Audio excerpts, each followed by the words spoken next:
नमस्कार दोस्तों, आज का ये video SBI zero balance saving account को लेकर होगा। अगर आपका उम्र 18 से ऊपर है, इस अकाउंट को खुलवाना चाहते हैं या आपने खुलवा लिया हो, तो इस वीडियो की जानकारी आपके लिए बहुत ज़रूरी है, क्योंकि यहाँ बहुत से ऐसे चार्जेज होते हैं जो डायरेक्ट बैंक के एम्प्लॉय द्वारा ही ले लिया जाता है, वो भी ये कहकर कि ऐसा चार्जेज ज़रूरी होता है और बाद में आपके अकाउंट में रिटर्न कर दिया जाएगा, जबकि जीरो बैलेंस या सेविंग अकाउंट में ऐसा चार्जेज अप्लाई नहीं होता है। इसीलिए आज के इस वीडियो में SBI zero balance saving account को डिटेल में जानेंगे और उसके साथ साथ कुछ सवालों को भी समझेंगे जो डायरेक्टली बैंक के लाखों कस्टमर्स द्वारा पूछा जाता हो, जैसे इस बैंक से कितना लिमिट हमें मिल जाता है, डेली ट्रांजैक्शन कितना कर सकते हैं, वेलकम किट में क्या क्या आता है। गौर करने वाली बात यह कि हमारा KYC डॉक्यूमेंट जल्दी अपलोड क्यों नहीं होता है। इसके अलावा एलिजिबिलिटी पर भी बात होगी, जैसे 1 person can 2 saving account in A bank. उसके बाद इस कार्ड को अप्लाई करने के आसान तरीके को आपको बताएंगे, जैसे ऑफलाइन सही रहेगा या ऑनलाइन सही रहेगा। एज ए बैंक कस्टमर इस तरह की जितनी भी जानकारियां होगी वो सारी इस वीडियो में आपको सुनने और समझने को मिलेगी। So stay tuned till the end of the video for full detail and also subscribe this channel. Basically कुछ क्राइटेरिया को फॉलो करके आप इस अकाउंट को खुलवा सकते हैं, जैसे वैलिड KYC डॉक्यूमेंट को अपने पास रखना होगा, जिसकी ज़रूरत वीडियो KYC के वक्त ज़्यादा होती है। जिन कस्टमर्स के पास पैन कार्ड है तब तो सही है, लेकिन जिनके पास पैन कार्ड नहीं है या अंडर एज प्रॉब्लम है, वो इस अकाउंट को कैसे खुलवा सकते हैं वो भी इस वीडियो में हम लोग जानेंगे। इस अकाउंट को खुलवाने के लिए सबसे पहले आपको SBI का योनो ऐप डाउनलोड करना होगा, जिसका लिंक मैंने डिस्क्रिप्शन में दे दिया है, आप वहां से जाकर डाउनलोड कर सकते हैं। जैसे ही ये ऐप ओपन होगा आपसे पूछेगा न्यू टू SBI या एग्जिस्टिंग कस्टमर।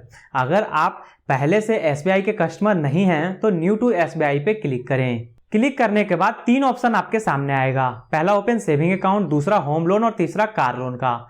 उन तीनों में से पहले ऑप्शन को सेलेक्ट कर लेना है। उसे सेलेक्ट करने के बाद 2 और ऑप्शन आपके सामने आएगा, पहला विदाउट ब्रांच विजिट, जिसमें आपका वीडियो KYC घर बैठे हो जाएगा, और दूसरा ब्रांच विजिट का, जिससे आपको 2 ऑप्शन में से किसी एक ऑप्शन को सेलेक्ट कर लेना है।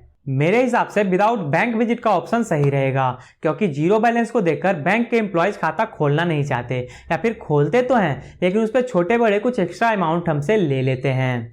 मेनली ये बैंक के एम्प्लॉयज करते क्या हैं कि अपने इंश्योरेंस पॉलिसी को बेचकर अपना टारगेट पूरा करते हैं। फर्दर अगर बैंक के एम्प्लॉयज आपसे भी जीरो बैलेंस पर ऐसे अमाउंट को चार्ज करते हैं तो आप जीरो बैलेंस के बेसिक इन्फॉर्मेशन को बताकर पैसे देने से मना कर सकते हैं। इसीलिए हमने विदाउट ब्रांच विजिट का ऑप्शन सही समझा। हालांकि इस कंडीशन में भी ब्रांच कभी कभी विजिट करना पड़ सकता है, क्योंकि गवर्नमेंट बैंक में सिक्योरिटी के अलावा किसी चीज पे भरोसा नहीं होता। यहीं से आपका इंस्टा प्लस सेविंग अकाउंट का ऑप्शन शुरू हो जाता है, जहां सबसे पहले आपको अपना रजिस्टर्ड मोबाइल नंबर भरना है, उस पर एक OTP जाएगा।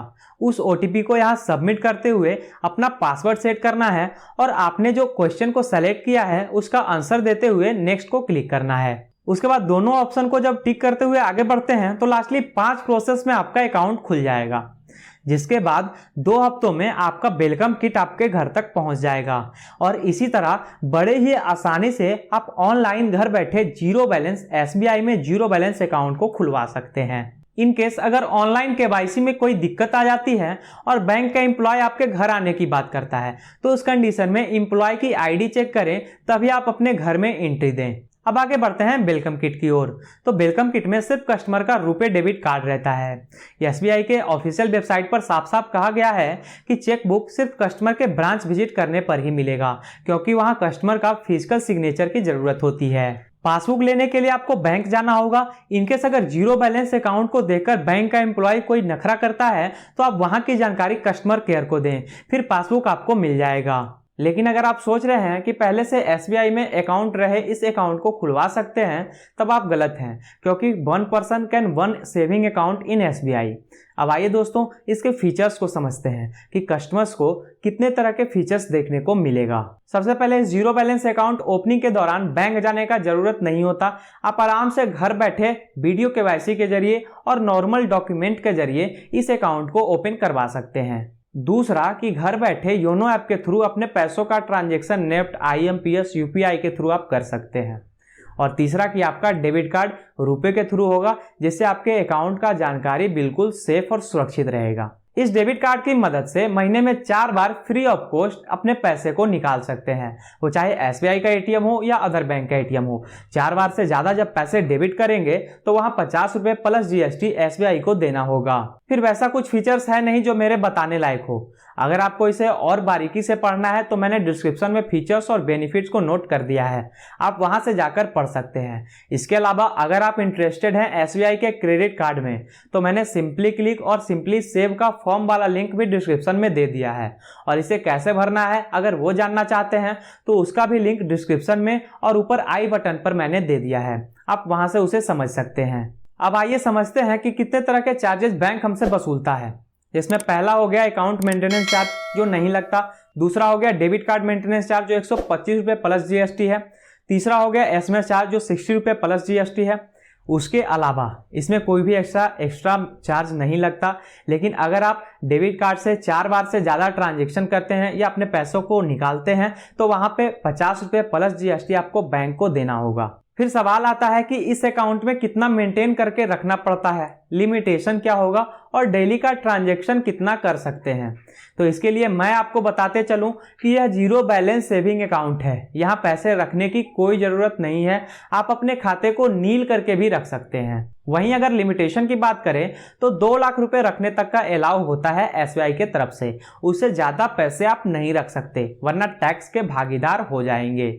और अगर डेली ट्रांजैक्शन की बात करें तो 10,000 रुपये तक का डेली ट्रांजैक्शन यहाँ कर सकते हैं। इसके अलावा अगर अकाउंट में थोड़े से पैसे रहने दिया जाए तो उस कंडीशन में जो रेट ऑफ इंटरेस्ट बनता है वो 3.50% तक का बनता है, लेकिन इस रेट को बैंक द्वारा कभी भी बढ़ाया या घटाया जा सकता है। फिर एक नॉर्मल सा सवाल है कि केवाईसी के दौरान हमारा डॉक्यूमेंट जल्दी अपलोड क्यों नहीं होता, तो उसका भी एक सिंपल सा जवाब है कि ऐसा प्रॉब्लम योनो ऐप के सर्वर डाउन होने की वजह से होता है। वर्किंग 1 से 2 दिनों के बाद जब आप फिर से ट्राई करेंगे तो प्रोसेस वहीं से शुरू होगा और महज कुछ मिनट में सारा प्रोसेस खत्म हो जाएगा। इतने सारे डिटेल्स को बताने के बावजूद अगर हमसे कुछ छूट चुका हो तो एसबीआई के सारे डिटेल्स को मैंने डिस्क्रिप्शन में नोट कर दिया है, आप वहां से जाकर इसे पढ़ सकते हैं। दोस्तों, अगर आप एसबीआई में जीरो बैलेंस अकाउंट ओपन करवाना चाहते हैं तो आपका डिसीजन सही है, क्योंकि ये गवर्नमेंट बैंक होने के साथ साथ आपके पैसों का जिम्मा भी लेता है। लेकिन अगर सर्विस की ओर चले तो यहाँ अच्छी सर्विस नहीं मिलती है। यही नहीं बल्कि इंडिया का सारा सरकारी सेक्टर का यही हाल होता है, वो सारे खराब सर्विस के वजह से ही जाने जाते हैं। वहीं अगर एसबीआई की अपेक्षा प्राइवेट बैंकों की बात करी जाए तो वहाँ टैक्स लगभग सेम होता है, लेकिन वहाँ कस्टमर के साथ अच्छा बिहेव किया जाता है और कस्टमर को अच्छी सर्विस प्रोवाइड करी जाती है। इससे आगे का फैसला आपके हाथों में है। ये तो 18+ की बात थी, लेकिन जो अंडर एज हैं या जिनके पास पैन कार्ड अवेलेबल नहीं है वो अपने गार्जियन के साथ बैंक विजिट करें, वहाँ चांस है कि आपका अकाउंट खुल जाएगा। इसके बावजूद अगर अभी भी आपके पास कोई सवाल हो तो हमसे कमेंट में पूछ सकते हैं। अगर ये वीडियो आपको इन्फॉर्मेटिव लगे तो इसे लाइक करें और चैनल को अब तक आपने सब्सक्राइब नहीं किया है तो सब्सक्राइब भी जरूर करें।